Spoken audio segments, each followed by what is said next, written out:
quero saudar, desculpa, eu já falei com todos pessoalmente, mas quero publicamente agora dizer a graça e a paz, o shalom de Deus, eu já vejo cada um de vocês. Amém. Amém, né? Graças a Deus. Nós vamos ler Mateus, capítulo 28, versículo 1 a 6.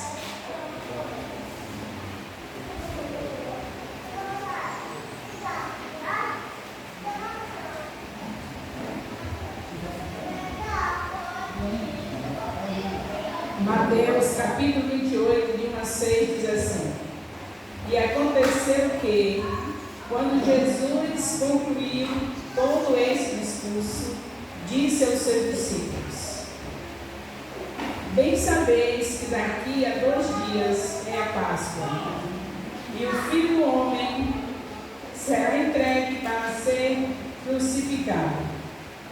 Depois, os príncipes dos sacerdotes e escribas e os anciãos do povo reuniram-se na sala do sumo sacerdote, o qual se chamava Caifás, e consultaram-se mutuamente para prenderem Jesus com dolo e matarem. Mas diziam: não durante a festa, para que não haja alvoroço entre o povo. E estando Jesus em Betânia, em casa de Simão, o leproso. Vamos acrescentar mais outros versículos aqui. Aproximou-se dele uma mulher com um vaso de alabastro, com um unguento de grande valor, e derramou-lhe sobre a sua cabeça, quando ele estava assentado à mesa. E os seus discípulos, vendo isso, indignaram-se, dizendo: por que é esse desperdício? Pois esse unguento podia vender-se por grande preço e dar-se o dinheiro aos pobres. Jesus, porém, conhecendo isto, disse: por que afligia esta mulher? Pois praticou uma boa ação para comigo.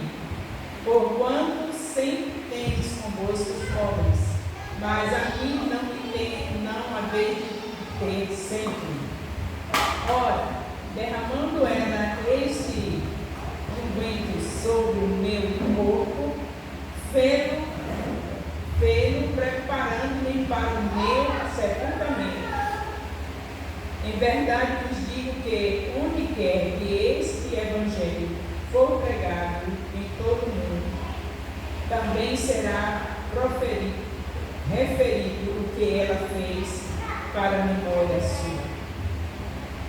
Nós estamos lendo aqui, se fôssemos lendo sobre o sofrimento de Jesus, passaríamos um tempo maior, somente a introdução do que está vindo aqui de conspiração sobre contra Jesus, aqui nesse capítulo. Eu estou lendo o capítulo 26, você nem disseram, não foi? É 26, gente. É 28. É 28, vamos ter que usar a leitura, viu? Glória a Deus.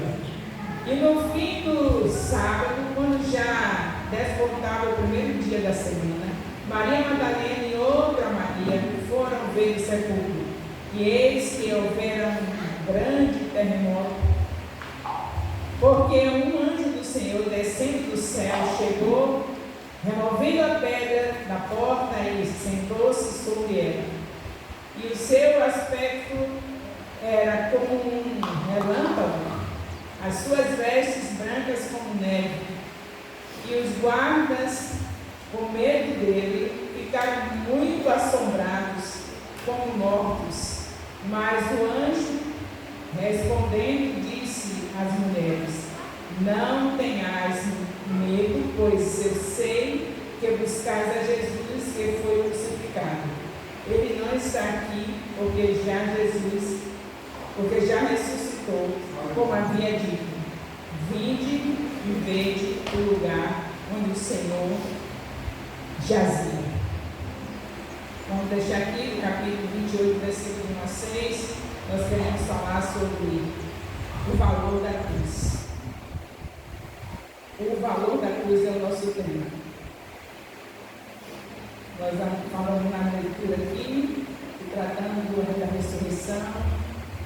E desde o 26, como eu tinha lido aquela primeira parte, daí em diante já falando sobre o sofrimento de Jesus, sobre tudo que ele ia passar por nós. E eu quero destacar para vocês hoje um tema que diz assim, o valor da cruz. Então, vocês querendo repassar a história pela Bíblia, não se contente somente com essa leitura que eu fiz, mas leiam, porque é um período que nós devemos estar realmente relembrando. As pessoas aqui desse mundo, que não são ligadas em Deus, elas estão relembrando de uma maneira bem estranha, não é? Com as suas farras, mas nós vamos relembrar, lendo do capítulo 26, até encerrar o momento que Jesus completa a obra dele. E nós vamos nos alegrar mais uma vez em recordar de tudo quanto ele sofreu, mas sabendo que ele não ficou no túmulo, mas ressuscitou. É um tempo bom para a gente fazer isso.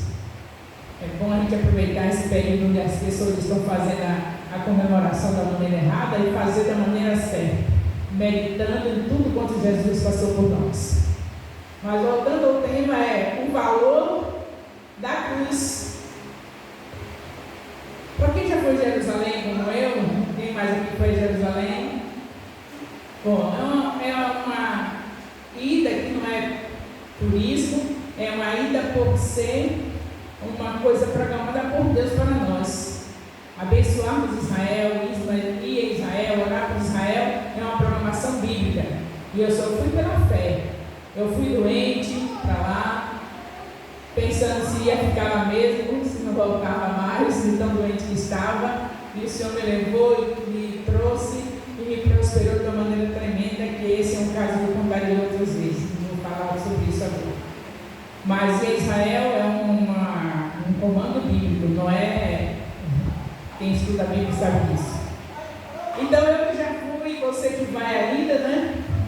Fique sabendo que Jerusalém, ela está dividida em duas Jerusalém, a Jerusalém antiga e a Jerusalém nova, que atualizaram, cercaram a antiga com construções atuais, bonitas, com avenidas, com tudo, porque Jerusalém antiga, ela se conserva, mas ela não tem avenidas, ela não tem as construções modernas, ela só tem 3 bairros, que é o bairro dos judeus, dos árabes e dos muçulmanos. Então, só tem esses 3 bairros, é sinal que é uma área pequena, e nós que vamos para lá, nós vamos para Jerusalém antiga, olhar tudo, pisar pela Bíblia, porque andar em Jerusalém é pisar na Bíblia, é você ver passo a passo o que você vê escrito aqui. Mas a gente vai para se hospedar em hotéis que estão na Nova Jerusalém, porque na Jerusalém atual, porque é onde tem capacidade para receber todo esse povo que vai fazer isso. E todas as religiões vão lá. Uns para adorar ao Senhor e outros por superstições, né? Mas todos, muitos vão. Por que eu estou falando isso? Porque a nossa história cabe falar sobre esse assunto.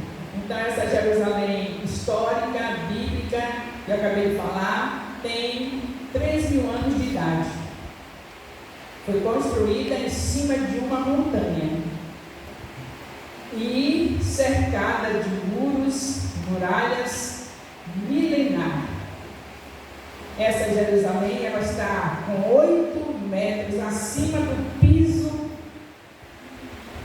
da origem dela. Quando ela foi construída, ela tinha uma altura, agora ela está a 8 metros a mais do piso original. Por quê? Porque várias vezes foi destruída. E todas as vezes que foi destruída, os entulhos, eles faziam a nova construção em cima daqueles entulhos. Então, tantas vezes foi destruída, tantas vezes foi construída em cima do entulho. E foi alteando, já era em cima da montanha. Agora imagine o original. Essa é Jerusalém histórica.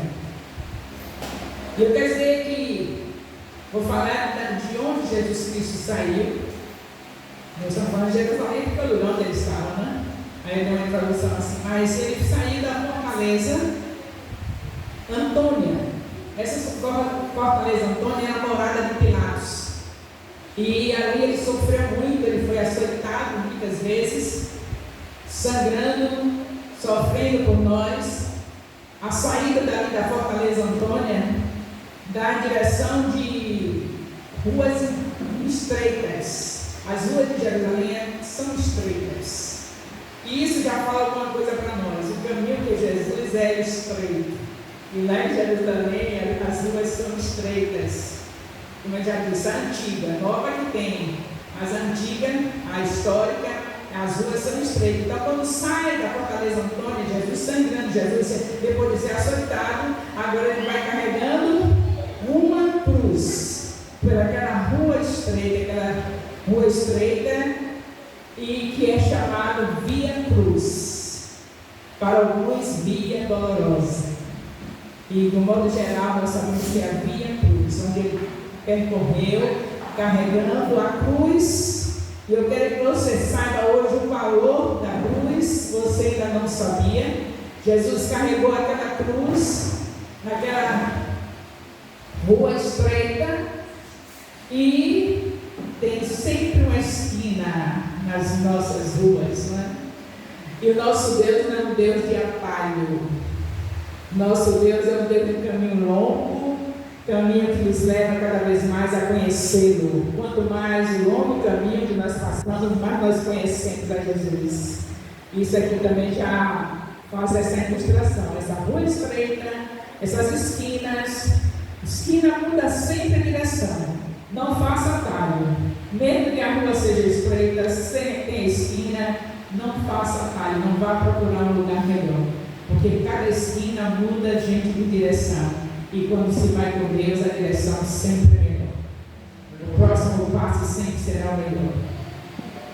Então, como estou dizendo, Jesus vai por esse caminho, por essa rua estreita, chamada Via Cruz.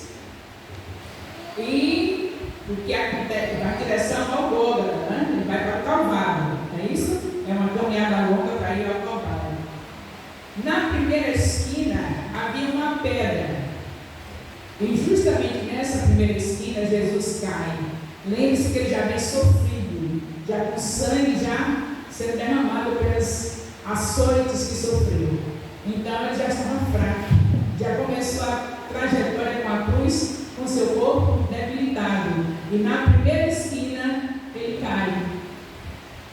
E tinha uma pedra nessa primeira esquina. E Jesus ia justamente para conseguir levantar, segurar naquela pedra. Mas de repente aparece também para Jesus, naquele caminho, alguém que vinha de Cirene. Era uma província africana, de onde vinha essa pessoa, que é o Simão Cireneu, que conhecemos na Bíblia de muito tempo, mas não sabíamos a história dele. Nós vamos saber agora essa história, porque a Bíblia é a verdade absoluta, não tem outra verdade na sua Bíblia.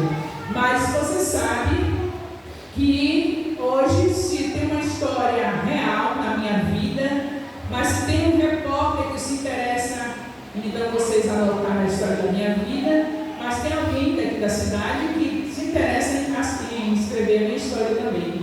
Então chamamos de história paralela.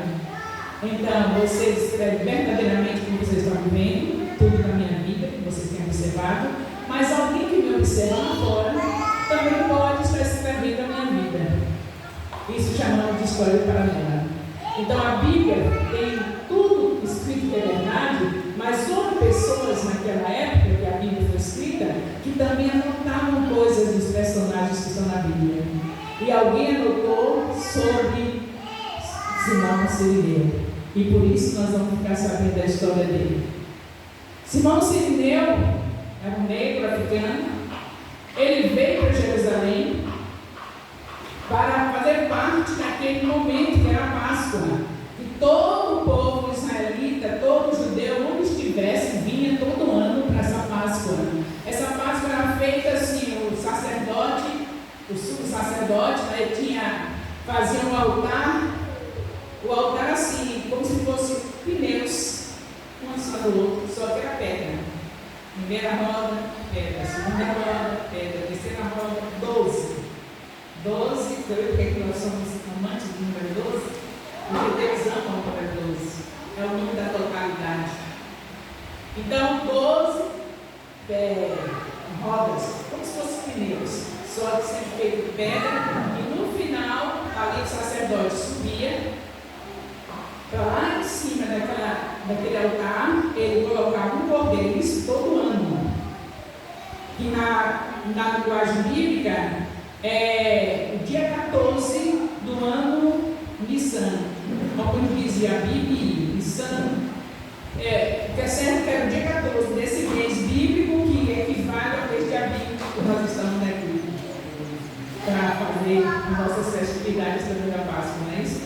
Porque pegou justamente o mês de Abib, porque equivale ao mês bíblico lá, quando foi escrito a Bíblia, não era mês de Abib, era mês de acordo com o calendário judaico, e o nome não era Abib, mas era essa data.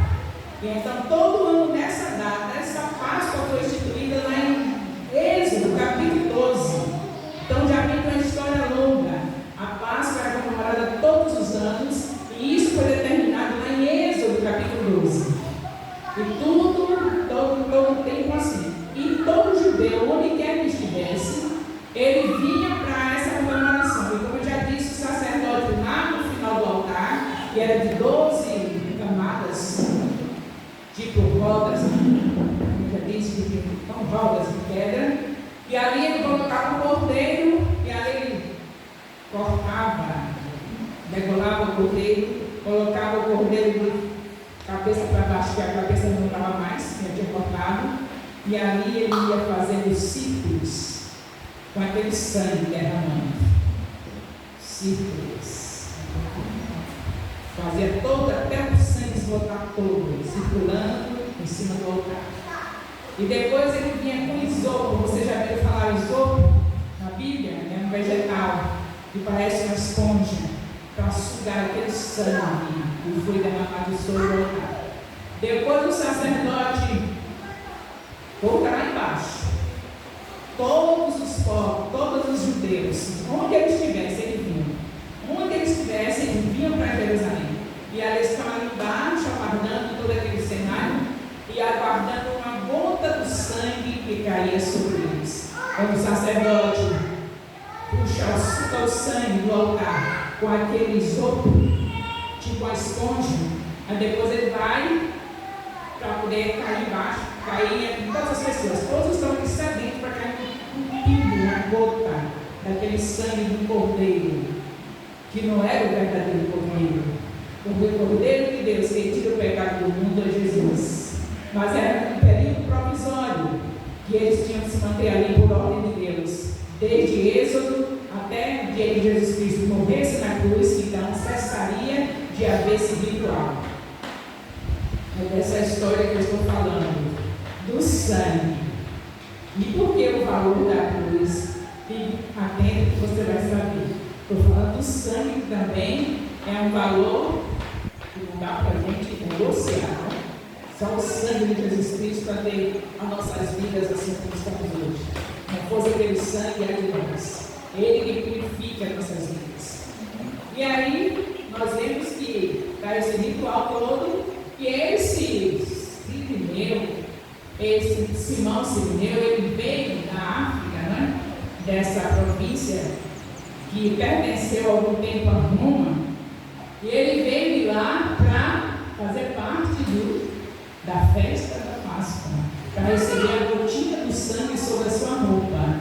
E as vestes eram brancas, não podia ser de outra cor, linho branco. Todos que vinham para receber a gotinha do sangue tinham que estar de roupa branca, de linho branco. E o Cirineu, quando chega na porta de Jerusalém, na entrada, ele bota sua mochila, ele supõe, né? que pega as suas coisas, tira de dentro da sua maleta, sua mochila, a roupa branca, de linho, se veste, e aí ele entra em Jerusalém, vestido com aquela roupa branca que não poderia estar manchada. Tem que estar impecável. A mancha que tem que sair dela, está nela, era o fim do sangue do cordeiro. Não se esqueçam dessa parte aí. E aí quando ele entra em Jerusalém, Jesus Cristo está vindo de onde que eu tinha dito? Jesus Cristo saiu de onde? Da fortaleza de Antônia, fortaleza Antônia, que tem a saída para a rua estreita de Jerusalém, que era o caminho via cruz. Jesus Cristo saiu de lá e ele vem chegando em Jerusalém, entrando em Jerusalém, e agora ele está na esquina onde Jesus cai. Vocês estão notando bem? Na esquina onde Jesus cai, ele vem, Jesus Cristo vai e ele vem. Está entendendo? E aí ele vem entrando para o ritual anual, e Jesus está saindo dali da fortaleza Antônia, indo pela Via Cruz, a rua estreita, e na primeira esquina ele cai justamente aos pés do negro Sirineu, o Simão de Cirene. O que você pensa com isso? Sirineu, ele veio porque ele deveria ser um religioso. Ele não vinha para Jerusalém todo vestido de branco se não fosse um religioso. Mas a religião salva? Por ele ser religioso, estava garantido que ele era um homem de Deus? Não era. Com certeza ele, na hora que viu a roupa dele, que é costume nosso, né? Ainda estou decente, não, eu não posso parar aqui para ajudar aquela pessoa que estava jogada no chão, porque eu estou dando uma arrumada, eu vou ao templo agora, eu não posso chegar no templo desarrumado, então deixa para alguém, ó Senhor, abençoa que alguém venha aí e pegue essa pessoa jogada aí no chão, porque eu estou toda arrumada para ir ao templo, eu vou louvar lá na frente, eu não vou poder de maneira nenhuma estar suja, eu vou ter que pegar esse mendigo aqui, essa pessoa jogada toda suja no chão para me sujar, não, mas eu vou pregar. Como é que eu vou? Não, eu vou pensar direto. Senhor, abençoa aí que alguém venha socorrer. Será que Sirineu, se na vida religiosa não estava na mesma situação? Tudo impecável para receber o vinho do sangue do cordeiro animal. Nem imaginava que diante dele estava o verdadeiro cordeiro de Deus que tira o pecado do mundo. E aí ele diz que a gente supõe, né, que ele não estava gostando nada dessa cena, porque ele tinha poder. Se ele tocasse, se sujava. Jesus estava sangrando. Ele já tinha sido açoitado. Estava com as marcas de sangue no seu corpo. E aí supõe-se que ele ficou. Nossa, eu nunca vi que passou por isso, eu não posso tocar nele, eu não posso sujar. Mas a multidão que seguia Jesus estava desesperada, querendo logo ver a morte dele. Só que aquele que acompanhava o carrasco, por ordem das autoridades que queriam, mandou crucificar Jesus, por causa do estímulo da multidão, é claro, a multidão escolheu isso. Então essa multidão não se conformava, ele era jogar, não quer logo acabar com isso, mata logo. Só que a ordem da autoridade é que tinha que chegar à cruz. Aquele que era condenado à cruz não podia morrer antes, tinha que ter todos os socorros para chegar até a cruz. O interesse dele era o sofrimento lá na cruz.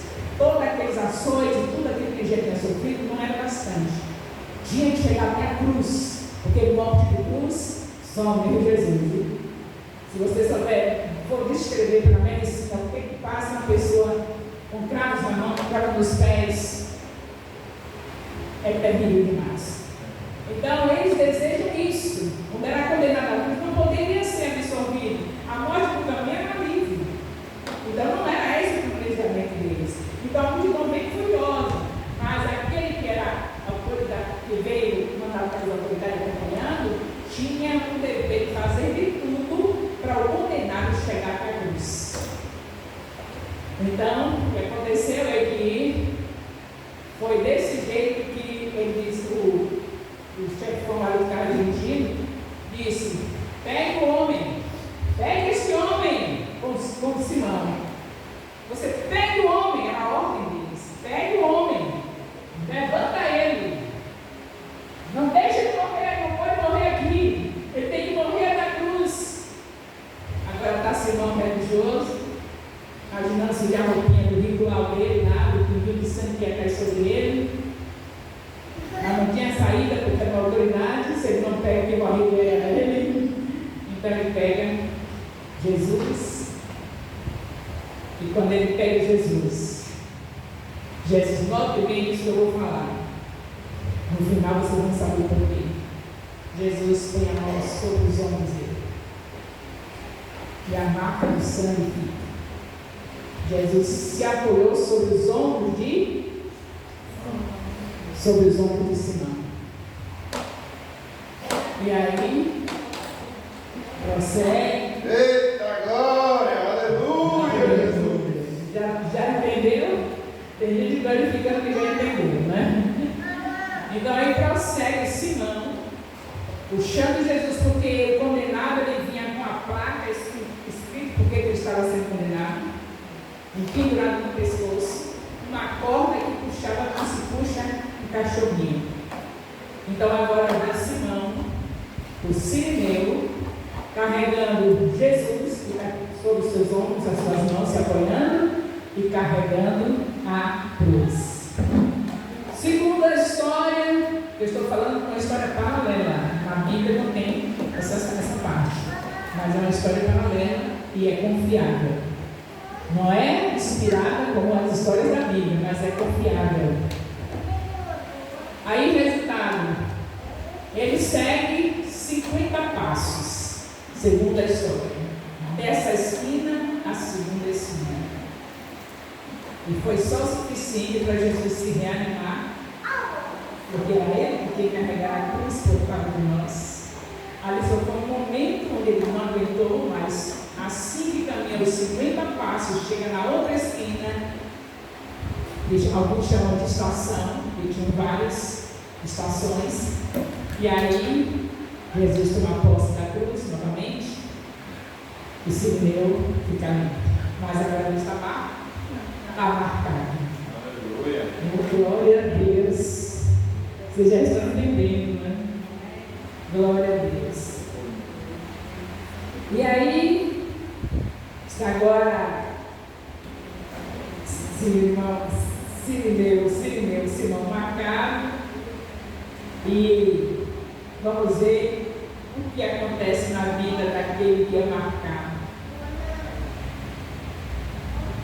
Você já ouviu falar em Mateus 8, 34, que nós devemos, se queremos seguir a Cristo, nós devemos carregar a nossa cruz, não é isso? Mateus 8, 34. Se alguém carregar a sua própria cruz, tem uma história, eu tenho uma história por carregar a minha cruz. Eu tenho que carregar uma cruz, senão eu não estou seguindo a Jesus. Não existe evangelho sem cruz. E a cruz não é porque eu tenho um filho doente, um filho que era doente, que era autista, não é porque eu tenho um filho que fez um transplante. A cruz não é porque eu nasci com minha tireoide pela metade. A cruz não é nada disso. A cruz é essa luta contra o diabo todos os dias para poder estar aqui na frente do povo de Deus. E não só na frente de vocês, mas para que eu esteja sozinha e do mesmo jeito que estou aqui. Não aqui desse jeito, lá sozinha, fazendo coisas que desagradam a Deus. Essa é a cruz. É você entrar no quarto, ninguém está te vendo, e você com o Senhor, sem abrir mão da presença dele. É você estar no shopping, sem ninguém está te vendo, numa cidade diferente, e você com o Senhor, da mesma maneira como você está presente dentro do tempo. Glória a Deus. Essa é a cruz. Dia e noite nessa luta contra o pecado. Não é porque tem uma doença, não é porque o marido está velho, não é porque a mulher está velha, não é nada disso. A cruz é a luta diária contra o pecado. Carregue a sua cruz. A cruz tem valor. Então, se tem valor você carregar essa cruz, essa luta contra o pecado, agora imagine alguém que carregou em 50 passos a cruz do Senhor. Imagine que valor não tem essa pessoa, né? Louvado seja Deus. Glória a Deus. Então, alguém que carrega a cruz está indo no caminho certo. Sem cruz você nunca vai chegar no lugar certo. Vai chegar na nova céu e nova terra. Não chega. Só vai pela cruz. E a cruz é essa, uma luta contra o pecado. Amanhece o dia, só estou pensando em 1000 coisas que eu vou fazer, estou muito ocupado, hoje tem coisa demais, hoje eu não vou para o lugar secreto. Nessa luta aí, sua cruz. Quem vai vencer é o Espírito, você vai deixar as outras coisas e vai ao lugar secreto, porque é primeiro o reino de Deus e a sua justiça, e as demais coisas lhe serão acrescentadas. Essa é a cruz. Depois do almoço, eu estou descansando, estou na frente do televisor, que ninguém é de ferro. É essa a cruz. Você lutando contra a sua carne. Não vou ver jornal nenhum, eu já sei o que vai acontecer. A Bíblia já diz tudo que vai acontecer, já sei se eu tenho medo de orar, então eu vou ler minha Bíblia. Eita cruz maravilhosa. Essa é a cruz, você chegar no templo cansado e dizer, família, é prioridade de Deus.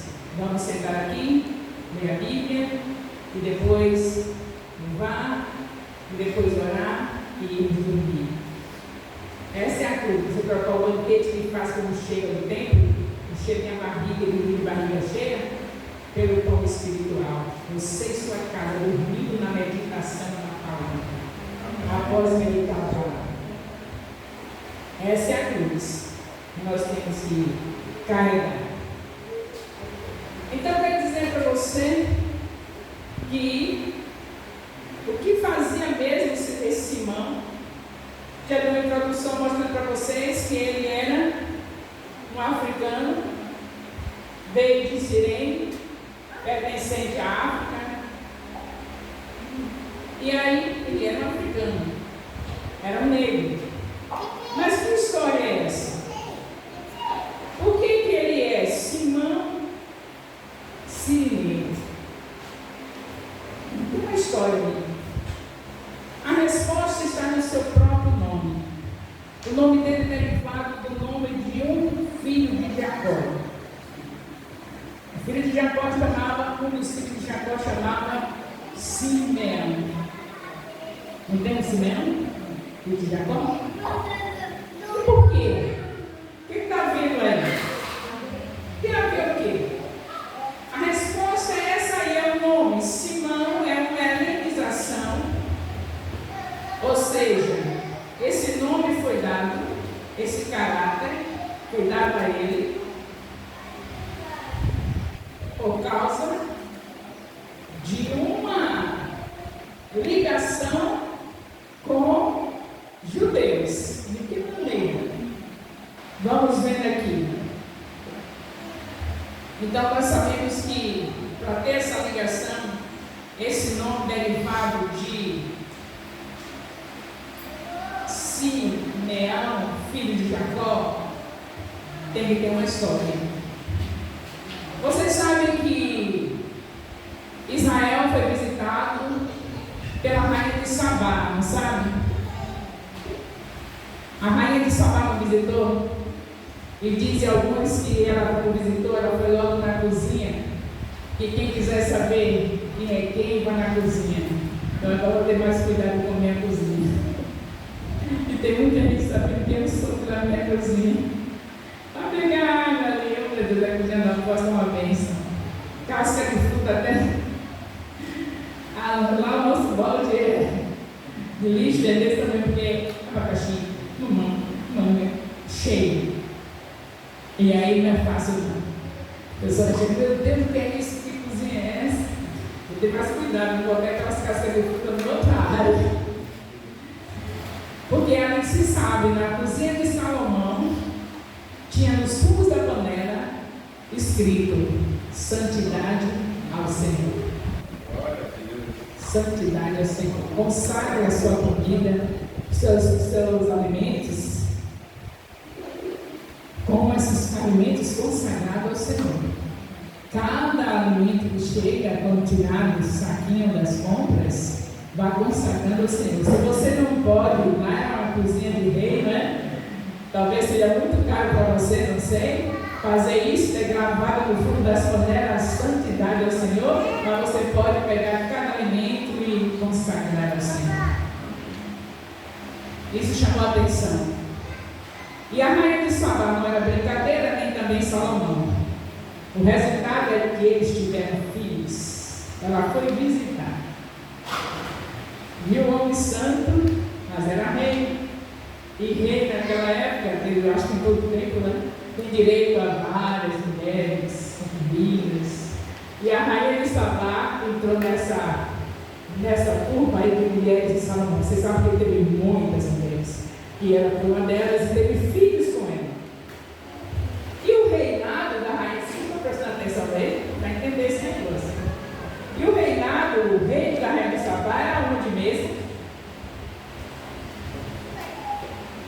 Dá uma assassinada? De onde ela veio? Sabá. Foi Cirene. Cirene foi Sabá.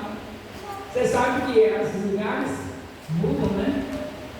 A quem pertence, a pertencer àquele povo, teve o período que ela pertenceu a Roma. E nessa história de Cirene passar a ser reino de Sabá, entrou ali os judeus, porque a rainha de Sabá teve filhos com Salomão. E agora não era mais um lugarzinho qualquer. Você sabia que eu tenho descendência? Eu tenho judeu na minha história? Minha filha mandou ela na brincadeira. Foi tirar toda a história da família e descobriu que nós temos judeus, bem longe nós temos. Não é brincadeira, por isso que eu não sou assim. Não é por isso que não é por nada que eu sou assim, né, gente? Insistente na obra, insistente na palavra. Judeu, tem judeus no meio da minha família. Mesmo longe, mas sempre. E aí já sabe que está no sangue um povo especial a quem Deus entregou o direito de escrever esse livro santo. Foram eles que escreveram. E eu gosto da palavra da irmã. Vocês vão passar a gostar também, não é isso? Não gostando também por causa de uma descendente de judeu que está aqui com vocês, né? Nem que seja longe, mas estou toda feliz. Que tem meu sangue, o sangue daqueles que são especiais para Cristo. Louvado seja Deus. Então agora, já estão sabendo por que Cirene estava lá? Ele era um judeu daquela turminha, descendente dos filhos da rainha de Sabá. Ficou claro agora? Mas por conta, mas não era por causa disso que ele já era convertido, ele era religioso. Agora depois dessa história, eu acredito que vocês vão entender que ele não é mais o mesmo, né? Depois de carregar Jesus e carregar a sua cruz. Então, na fortaleza autônoma de onde Jesus saiu para o Calvário, só tem duas esquinas. E vocês viram que foi a história dele. Saiu de uma, entregou 50 passos e entregou a Jesus de volta. Não é isso? Então, nós vemos que Cirineu teve esse privilégio de pertencer ao povo judeu. E a história dele não para somente aí. Nós sabemos, somente no que já falamos, nós sabemos que todo judeu, quando completa 5 anos, eles passam a estudar os 5. Descobri que eu sou judeu, sou na descendência de judeus. Agora, viu? A minha lida com a Bíblia é desde os meus 7 anos de idade. E Deus me encontrou justamente no texto de Êxodo 12. Eu com 7 anos de idade. Tem a ver? Tem a ver, né? Se acontece a história de alguém assim, você tem que ver o que é. Porque já tinha judeu no meu sangue, né? E os judeus estudam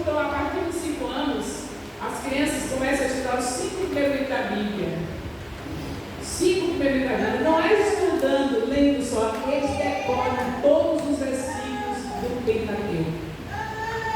Eles passam de 5 anos até os 12 a 14 anos só decorando, e para eles decorar, né? E hoje nós chamamos Pentateuco, mas para eles decorar, decorando todos os versículos do Pentateuco. Imagina isso, quer dizer que é como Jesus falou, como Deus falou lá em Josué 8, que não se apartava da boca deles a palavra dos 5 livros. Todo judeu, a partir dos 5 anos, fazia isso, estudava a Bíblia assim. Para ser mestre, eles preparavam-se para ser mestre na palavra. E Cirineu tinha filhos. E entre esses filhos, um filho chamado Rufo. Toda a história paralela que a gente apresenta tem que ter pelo menos um sinalzinho aqui na Bíblia para se saber que é verdadeira. Que quem copiou a história da Bíblia copiou com verdade.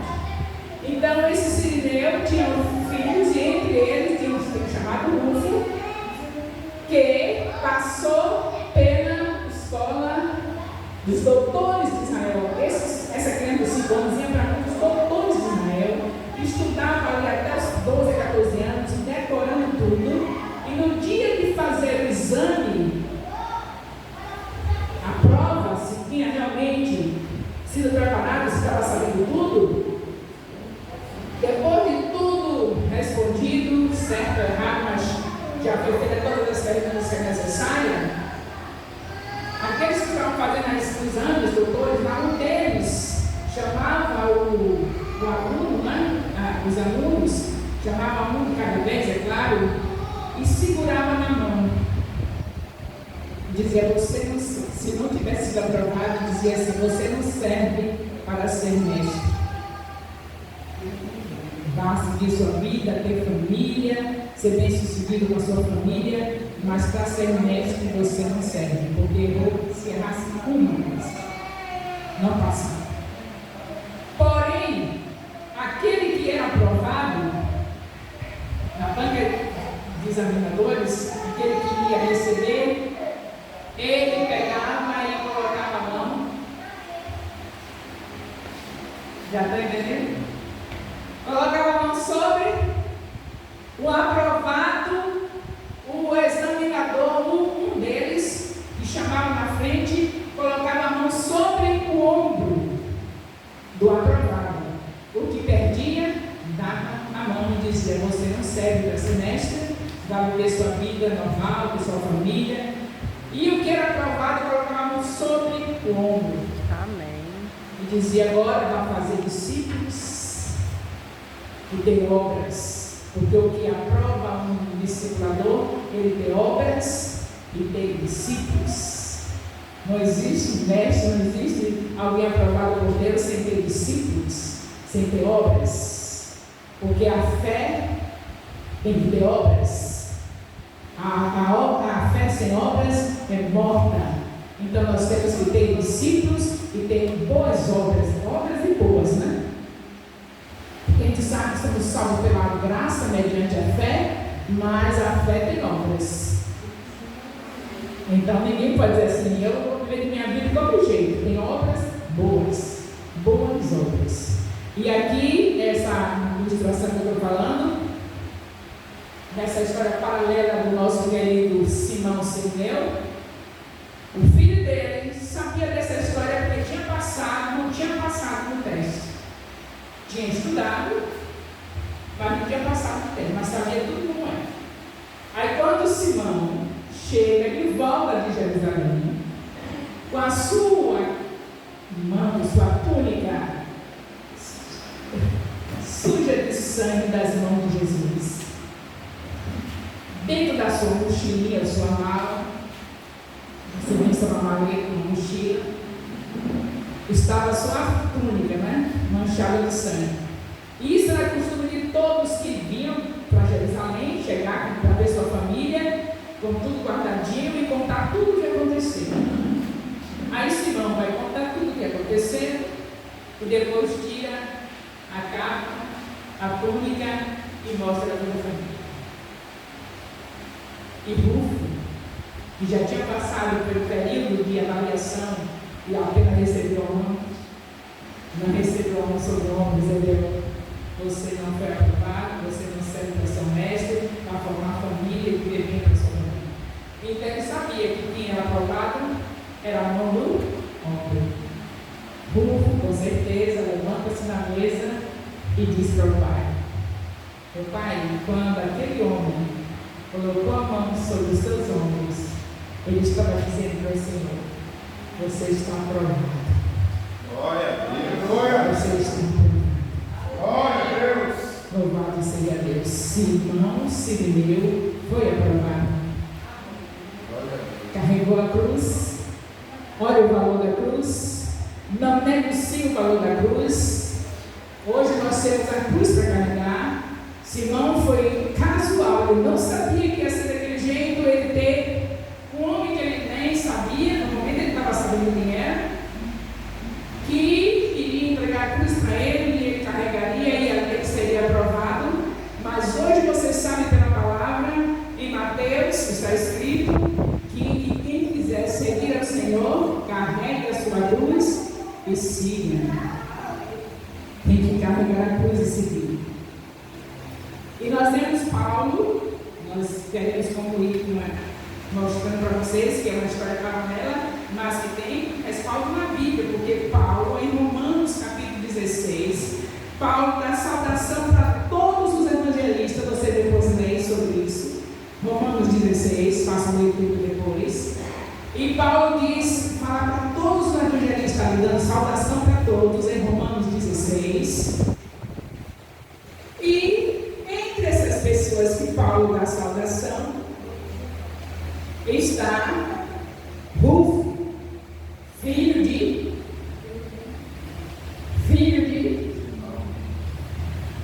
Simão. Então, a história não é simplesmente uma história paralela. É uma história bíblica acompanhada por pessoas que estavam vendo o que estava acontecendo na vida dessa família que está na vida. Então ele foi aprovado também, porque Paulo diz a saudação para ele, como para todos aqueles que estavam recebendo saudação, eram aqueles que eram evangelistas, que foram aprovados por Deus. Aqueles que pregam o evangelho são aprovados por Deus. E agora eu pergunto para você: tem ou não tem valor a cruz? Claro, não se esqueçam disso. Você não pode esquecer de maneira nenhuma. Nós temos muitas vezes nos esquecido da cruz. Imagine a gente se queixando de acordar cedo para ir para um lugar secreto. Imagine se a gente está carregando cruz. Oh, que basta a minha luta para trabalhar, ainda tem que ir para um lugar secreto. Mas não foi Jesus que disse: entra no teu quarto e ora em secreto, que teu pai que vem em secreto te recompensará. Não é caminho fácil, é caminho estreito. Jesus é um caminho estreito. Quem quiser segui-lo é desse jeito, é estreito. Então, se é estreito, ainda é pouco o que está acontecendo comigo e com você. A gente levantar se arrastando, cansado para ir para o lugar secreto. É estreito. Se passar desse teste, não vai ter problema de continuar com a cruz. Porque é justamente isso que nos fortalece para carregar a cruz. E é o lugar secreto. Começar com aquele que pode dar respostas imediatas. Você tem pressa de respostas? Então vai para o lugar secreto. Porque é íntimo, o Senhor vê quando ninguém está nos vendo. Você está vendo aqui pregando? Jesus nem está me vendo aqui. Eu estou falando da maneira, porque aqui eu tenho vocês me vendo, aqui eu posso fazer pose, aqui eu posso ficar me achando. Ele nem está me vendo aqui. Agora ele vê quando no lugar secreto. E as respostas rápidas para as minhas situações vêm lá no lugar secreto. Tem valor a cruz. Carregue a sua cruz. Não se negue a chegar no lugar secreto, a conversar com Deus, a ler o capítulo da Bíblia, que agora será o de João, Já sabemos que houve mudança por causa do evangelismo. É um motivo bom, não é? Não é qualquer motivo. É para todos ficarem por dentro do evangelismo. Se todos os discipuladores falarem João, responder as perguntas que vão seguir, amanhã vocês recebem o questionário, recebem o vídeo. Todos os componentes do ministério, sabendo isso, ninguém vai ter dificuldade de evangelizar. Foi por isso que houve a mudança, porque ia ter que estudar, a gente já tem que estudar Gênesis, a gente já tem que estudar 2 capítulos por semana, e agora ainda tem que estudar João. Porque quem quer faz, quem não quer dar desculpa, né? Ia dar desculpa que já tinha estudo demais. E a gente, para não fazer, dar motivo para vocês pecarem mais, mudamos. Em vez de ser Gênesis, é João. Aí vocês estão no mesmo processo. Papai e mamãe sentam com seus filhos, faz tudo doméstico, que é outra parte da cruz. Esse pedacinho da cruz aí não pode deixar para nada. Então, senta com os filhos, quem já estava fazendo, graças a Deus, eu tenho algumas pessoas que já obedeciam, não tem problema. Quem está obedecendo, só vai mudar o assunto. Mas se não está obedecendo, vai dizer, meu Deus do céu, tem que fazer com o doméstico. E para ver quem são os pais desse ministério que realmente querem servir, dizer eu e minha casa servimos ao Senhor, são os pais que vão dizer lá no YouTube, eu e a minha família fizemos um culto doméstico. Eu e a minha família fizemos um culto doméstico. Está dentro do nosso filho. Eu quero saber quem realmente está carregando a cruz. Eu quero saber, porque eu quero me alegrar, sabe? Eu tenho que me alegrar com vocês. Eu quero me alegrar saber que eu estou na frente de um povo que realmente pode dizer, eu e a minha casa servimos ao Senhor. Isso é cruz. Carregue a cruz, porque a cruz tem valor. Se na vida de Simão teve valor, uma cruz que ele carregou apenas 50 passos e devolveu, e com certeza a partir daí ele entendeu que ele teria que carregar a cruz dele, tem valor também na vida de vocês. Quem quer faz, quem não quer dá desculpas. Vocês querem realmente carregar a cruz? Porque não sou eu que mando, quem manda é Jesus. Ele diz que quem quiser seguir, carrega a sua cruz. Então, eu quero ver o resultado. Será que é correto fazer no silêncio e não me comunicar? Vai fazer motivo para o pecado. Eu não vou acreditar que alguém está fazendo isso não me comunicou. Aí eu vou pensar que não está fazendo. Então você pensa. Então, no caso, Manuel e Fátima, eles colocam lá no comentário do vídeo, eu e a minha casa fizemos um culto doméstico. E respondendo o questionário, se não respondeu, não respondemos o questionário, mas ouvimos o vídeo todo. Vai ter que responder para evangelizar, não tem saída mesmo. E o questionário é para vocês saberem responder lá para as pessoas que vocês vão evangelizar. Então agora Manuel vai botar desse jeito, eu e minha casa. Sua casa é você com sua filha que está aí, com seu filho que são solteiros, seu marido. A casada, ela já não tem mais. Você não tem mais direito de exigir isso dela, ela vai fazer com o esposo dela e mandar para mim. Ela com o esposo dela, se é do ministério, ou estando aqui, ou estando em outra congregação, é para fazer. Isso é cruz. Não é o marido doente, não é o filho doente, não é a falta de dinheiro. Cruz é você lutar contra a carne todos os dias. Obedecendo está contra a carne. Nós temos dentro de nós aquela coisa triste que veio do Éden, da desobediência. Se disser para fazer, é a mesma coisa, o dom continua. Lá estava em forma de serpente, agora está em forma de pessoas. Você vai fazer. Agora tem até que fazer aquilo doméstico. Ela vem em forma de pessoas. A serpente agora está bem diferente. Ela pega alguém e diz, você quer entrar nessa, agora quer mandar na nossa casa, fazer culto doméstico, tem que dizer para ela que está fazendo culto doméstico? Você tem que saber, você quando via a mãe da serpente, ela continua do mesmo jeito. Só não é mais serpente, agora é pessoas que fazem isso. Eu lembro quando o apóstolo disse que ia fazer um jejum de televisão. Tem tempo isso, muito tempo. Aí um pai de família disse: quem manda na minha casa sou eu. Aqui não tem nada de jejum de televisão. Só que perdeu feio. Porque da mesma maneira como lá no Éden, o homem e a mulher, os primeiros de pecado, perderam e ainda traz a consequência. O pior é que a pessoa perde e ainda traz consequência para toda a família. Porque quando eu cometo erro, não é só para mim. Se um pai de família diz isso, uma mãe, não vou fazer, porque eu não tenho que dar satisfação, está prejudicando não é somente a ela, o casal, mas a toda a descendência, se não tiver a quebra da maldição. Se tiver a quebra da maldição, é sério, né? Mas se não tiver, vai perseguir aquilo ali o tempo todo, como aconteceu com Adão e Eva. Só os livros que Jesus veio e quebrou. E a gente vai renovar, né? Ele já quebrou a maldição da desobediência. A gente vai continuar renovando. Essa cruz não é nada. É bem pequena. Então, pega assim da cruz. Tem muita coisa na cruz.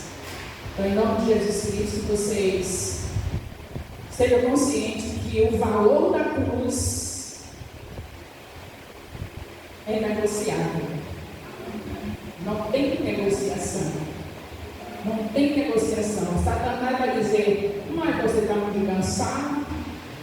Você está muito cansado.